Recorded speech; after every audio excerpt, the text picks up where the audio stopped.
This video is sponsored by Squarespace. To get 10% off your first purchase, go to squarespace.com/mattday. My 2022 year in review, I wanted to make a video sort of looking back at the last year and share anything that was, relevant in terms of photography and, this channel.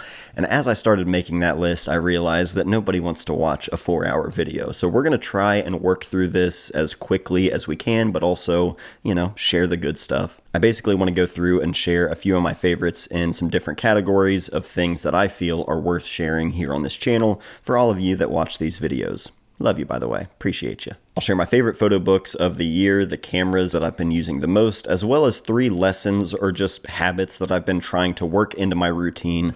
Not necessarily always for photography or with photography in mind, but just overall mental health and trying to improve that. And, the mind, it kind of guides the camera anyway, so it's all connected. We're already wasting time though. Let's jump into the photo books. This is the #1 way I consume photography. We talk about it a lot on the channel, and this year I've bought way more photo books than I probably have bought in any other given year. I might need to do sort of a purge of my library and, kind of whittle things down a little bit. So there might be a photo book yard sale popping up on the website sometime soon. There are a lot of top 10 lists for photo books that are out there at the end of every year. It's always fun to see what everyone's picking up. As for my own list, these are the 10 photo books that I've enjoyed the most this year in no particular order. The Housemate by Kevin O'Mara. This is a book by one of my best friends, and it explores the relationship between capitalism and care for those that are in recovery. Gathered Leaves Annotated by Alex Soth. This is essentially a behind-the-scenes look at 5 of his books. You can see them being reproduced on this newsprint page, but you're also given more information, context to some of the photos, additional frames that weren't made in the books. This one is fascinating. Meadowlark by Ian Bates, a beautiful book that you can easily get lost in, just exploring the American West, as Ian did, often sleeping in his car to make this work. Baldwin Lee, this is a self-titled book. It's all about Lee himself being a first-generation Chinese-American traveling through the American South in the 1980s, photographing Black Americans at home, at work, just in their everyday life, and using this experience in this project as a way to sort of understand his country and his people. This is truly one of my favorite books, not just of this year, but just on my shelf in my collection. It's absolutely beautiful. As It Was Given to Me by Stacy Kranitz. This is a book all about the Appalachian region of the United States and giving a very honest and raw look at it. Stacy states herself that rather than reinforcing conventional views of Appalachia as a poverty-ridden region or by selectively dwelling on positive aspects of the place and its people to offset those problematic stereotypes, this work insists that each of these options are equally problematic ways of looking at a place.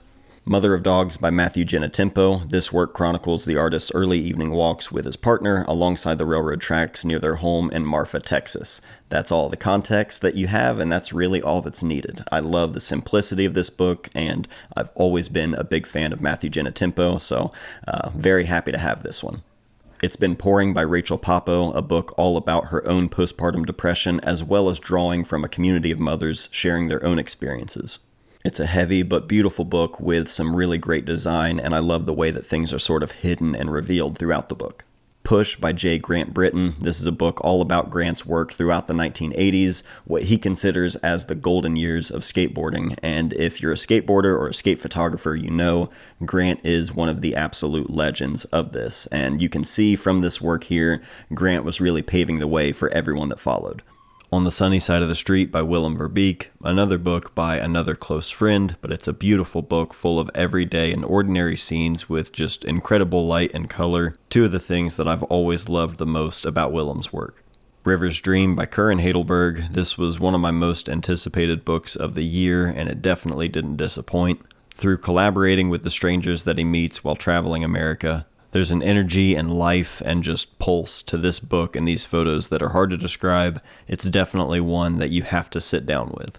Those are my top 10 books of the year in no particular order. I enjoyed so many books. It was really hard to whittle it down to just 10, but those are 10 that I enjoyed. If any of these are still available, I'll have links down below. Let's talk about some cameras. We'll start with the Pentax 6-7 II. I started off 2022 using this camera. I was right in the middle of my project working on my next book. And I bought the Pentax 6-7 II specifically to shoot this project. So I had this camera and these lenses and that look in mind.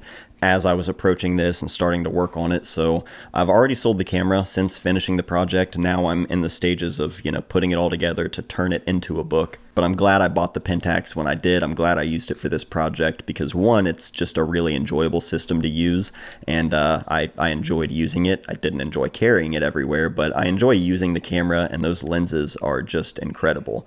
But I think more than anything, I'm most glad I got that camera because it helped me realize something. I think I learned in this project and using that camera just how I really feel about using film and shooting film and developing and scanning and the whole process.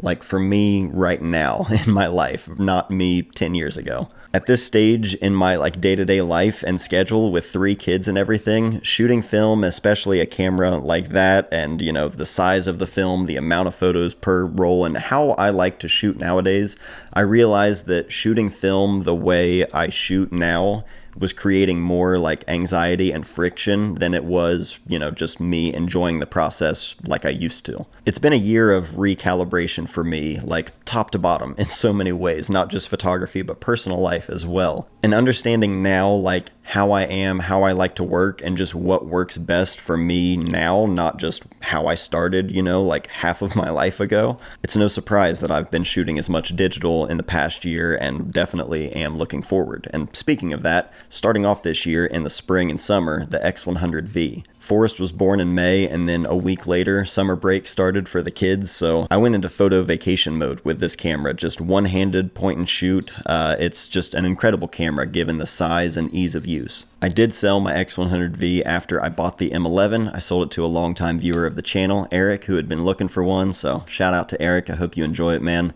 I didn't want to keep the X100V just sitting there on the shelf. If any time I have the choice, do I want to grab the X100V or the M11?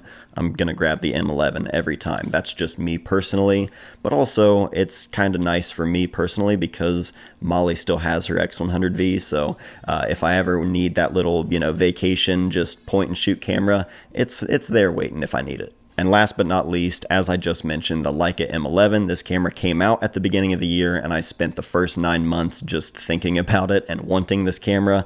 Finally, I've got it. This is the camera I'm using now and shooting with and carrying every day. My M6 has been my favorite camera that I've used for almost 10 years now, so the M11, it's a natural fit. This is the camera I'm using for just documenting life, but also working on new projects as well into the new year, so there it is for the M11. Finally, I'm going to share a few habits that I've worked into just my normal kind of routine and practice, not necessarily always as a photographer, just overall trying to improve my mental health. If these things work for you, if they sound like they might be helpful, try them out. If not, all good, do your thing. Number 1, journaling and just always taking notes, keeping track of all of the ideas that are always in my head. I used to, be able to keep track of everything in my head much easier, but in recent years, it's not as easy for me these days, so I have to be able to keep track of everything, whether it be, physically with pencil and paper or digitally just typing things out onto the screen. This is everything from project ideas to video ideas, people I need to call or text or email, even just brain dumping and getting all of the thoughts out of my head. It's super helpful for my OCD, for my anxiety. I learned this year at 31, that I have ADHD, so that's been a whole other thing to journal about. Learning to just better organize everything mentally, that's been a big improvement this year and definitely something I want to carry into the new year. Number 2, printing and printing often. This is something I've been doing nonstop with the Pro 1000 that I got. I've been making prints just as I've been working on a project, sort of, giving myself small prints to look at, move things around with a sequence, getting the photos off the screen in front of me. It's just sort of a good way to live with the pictures and get a better feel for them. I feel like I retain the information and I remember, certain details about the photos just in my day-to-day if I've had them in front of me or if they're just sort of in my peripheral, on the wall.